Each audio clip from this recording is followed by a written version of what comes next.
sababu ya tauhid bwana. Thumma tastakthiruna ala ahli sunna takallum fi tauhid. Maona tuwasema sana kuhusu tauhid. Waona fadhila hii bwana ndio funguo ya pepo bwana. Haingii peponi asiyekuwa na tauhid yake. Shirki watakamila innahu man yushrik billah faqad harrama Allahu alayhi aljanna. Sisi tuwasikitikia wale ndugu zetu maskini. Kuna bwana mmoja alikuwa anawaeleza hapa, alikuwa akizungumza maneno miaka kadhaa nyuma pale Rufeidi. Yule bwana baada ya darasa akanifuata akanieleza jambo la ajabu limempata yeye. Sema maneno bwana ndio asikia ndio mara ya kwanza, lakini nikwambie kitu bwana. Sisi tulikuwa shule. Bwana mimi nilikuwa shule.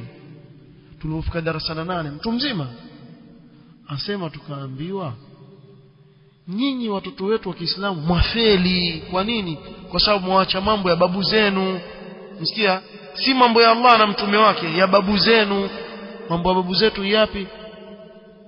Mwalimu akakodisha basi wayaria, akawachukua akawapeleka kwenye kaburi Malindi hapa, sijui kaburi gani, kinasema kaburi. Akamwambia ombeni,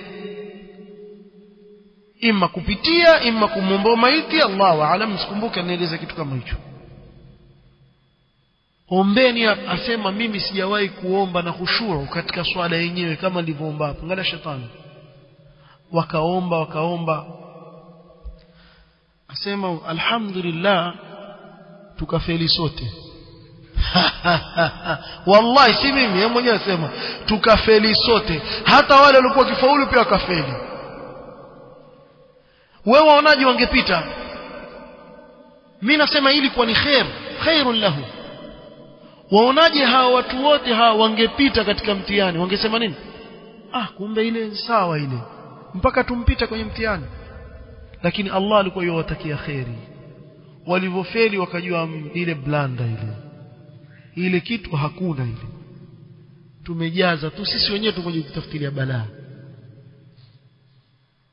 Muombeni Allah peke yake, mtegemeeni Allah peke yake, turudi kwa Allah peke yake, tunataka izza kwa Allah peke yake subhanahu wa ta'ala aliyetuumba.